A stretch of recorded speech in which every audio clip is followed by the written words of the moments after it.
அனைத்து உரிமை குரல் நண்பர்களுக்கும் வணக்கம். சீமானின் பாதுகாப்புக்காக சென்னை கமிஷனர் அருண் அவர்களின் புதிய கட்டளை, இது குறித்த முழுமையாக பார்க்க போறோம். வாங்க பார்க்கலாம். சென்னையுடைய புதிய கமிஷனராக அருண் பதவி ஏற்றதிலிருந்தே சீமான் அவர்கள் மேல தொடர்ச்சியாக ஏகப்பட்ட அவதூறுகளும் கட்சிக்குள்ள இருக்கக்கூடிய நிர்வாகிகளை ரொம்ப கீழ்த்தரமாக நடத்துறாரு அப்படின்னும், அது மட்டும் இல்லாம திமுக நபர்களை அதிகமாக விமர்சிக்கிறாரு அப்படின்னு ஏகப்பட்ட புகார்கள் பார்த்தீங்கன்னா தொடர்ச்சியாக காவலர்களிடம் போயிட்டு இருக்கு.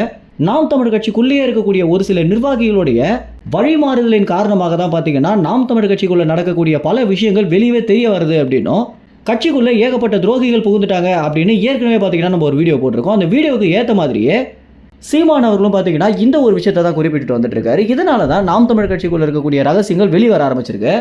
இதற்கு ஏகப்பட்ட விளக்கங்கள் கொடுத்த பிறகு கூட திமுகவுடைய கைக்கூலிகள் பார்த்தீங்கன்னா சீமானை எப்படியாவது கைது பண்ற நடவடிக்கையில் சென்னை கமிஷனர் அருணை ஈடுபடுத்தணும் அப்படின்ற முயற்சியில் தான் பார்த்தீங்கன்னா தொடர்ச்சியாகவே நாம் தமிழர் கட்சி மேலேயும் சீமான் மேலேயும் வன்மத்தை கக்கிட்டு வந்துட்டு இருக்காங்க.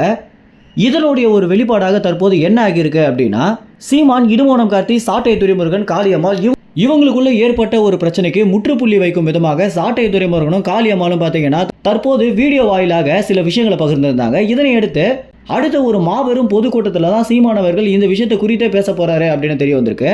இந்த பொதுக்கூட்டத்தை காவலர்கள் நடத்த அனுமதியே தரமாட்டாங்க அப்படின்னு ரொம்பவே சந்தோஷப்பட்டுட்டு இருந்த திமுக கைகூலிகளுக்கு ஆப்பு வைக்கும் விதமாக தான் பார்த்தீங்கன்னா சென்னை கமிஷனர் அருண் சீமானுடைய பாதுகாப்பை இன்னும் பலப்படுத்தணும் அப்படின்ற நோக்கத்திலையும், இனிமே ஒரு அரசியல் படுகொலை தமிழ்நாட்டை நடக்கவே கூடாது அப்படின்ற காரணத்தினாலையும் சீமான், திருமாவளவன் இது போன்ற நபர்களுக்கு பார்த்தீங்கன்னா தற்போது அதிகமான பாதுகாப்பை சென்னை கமிஷனர் அருண் கொடுத்துட்டு வந்துட்டு இருக்காரு.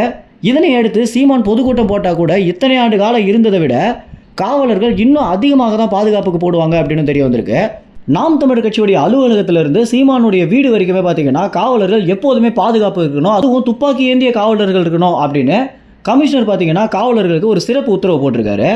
இதன் பேரில் தான் சீமான் எங்கு சென்றாலுமே அந்த பகுதிகள் எல்லா இடத்துலையுமே காவலர்கள் அதிகப்படியாக இருக்கிறத தற்போது பார்க்க முடியுது. இந்த ஒரு தகவல் குறித்து என்ன நினைக்கிறீங்க அப்படின்ற உங்கள் கருத்துக்களை கமெண்ட்ஸில் தெரிவிங்க. நன்றி, வணக்கம்.